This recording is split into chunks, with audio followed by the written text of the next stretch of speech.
அனைவருக்கும் வணக்கம். Amy smart services. இன்றைக்கி கஸ்டமர் நம்ம ஒருத்தவங்க ஆர்ஓ சர்வீஸ் பண்ணுறதுக்காண்டி கூப்பிட்டுருந்தாங்க. அங்கே போயிட்டு நம்ம என்னென்னு கேட்டோம். அவங்க வந்து ஆல்ரெடி நல்லா தான்ப்பா ஓடிட்டு இருந்தது, திடீர்னு ஸ்டாப் ஆகிடுச்சு, என்னென்னு செக் பண்ணுங்கள் அப்படின்னு சொல்லியிருந்தாங்க. நம்ம போயிட்டு பவர் சப்ளைலாம் செக் பண்ணோம். பவர் சப்ளை வந்து இன்புட் உள்ளே போகலை. நம்ம வாட்டர் லைன் இன்லெட் மட்டும் ஆஃப் பண்ணிவிட்டு ஃப்ரீ ஃபில்ட்ரு எதுவுமே நம்ம டச் பண்ணலை. ஆர்ஓ கீழே இறக்கிட்டோம். ஆர்ஓ கீழே இறக்கி பார்க்கும்போது நமக்கு பேக் சைடு ஒரு பிளேட்டு நாலு ஸ்க்ரூ போட்டிருப்பாங்க. நான் உங்களுக்கு வீடியோவில் காட்டுவேன். அதை மட்டும் ரிமூவ் பண்ணிடணுமா உங்களுக்கு உள்ள என்னென்ன ஸ்பேர் பார்ட்ஸ் இருக்குது அப்படிங்கிறது உங்களுக்கு தெரிஞ்சிடும். இப்போ நம்ம வந்து அதை ரிமூவ் பண்ணிவிட்டு உள்ளே நம்ம பவர் கார்டு மட்டும் மாற்றணும். பவர் கார்டு அடாப்டர் உங்களுக்கு தெரியும், 24 வோல்ட் டிசியில் ரன் ஆகக்கூடியது. இது எல்லாமே டோட்டலாகவே நம்ம அந்த அடாப்டர் மட்டும் சேஞ்ச் பண்ணி கொடுத்து ஆன் பண்ணி காட்டிட்டோம். மற்றபடி நம்ம ஃபில்ட்ரு எதுவுமே டச் பண்ணலை. எல்லாமே கரெக்டாக ஆல்ரெடி லேட்டஸ்ட்டாக தான் சர்வீஸ் பண்ணியிருந்தாங்க. அதனால் நம்ம எந்த ஃபில்ட்ரு எதையுமே நம்ம டச் பண்ணல, எதுவும் சேஞ்ச் பண்ணல. ஜஸ்ட் அடாப்டர் மட்டும் தான் சேஞ்ச் பண்ணோம்.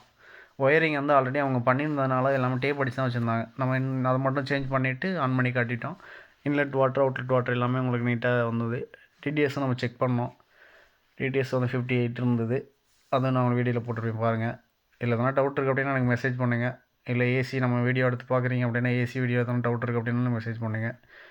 லைக் பண்ணி சப்போர்ட் பண்ணுங்கள். நம்ம இன்னும் அடுத்தடுத்து ஆர்ஓவோட வீடியோவும் உங்களுக்கு அப்டேட் பண்ணுறேன். தேங்க்யூ.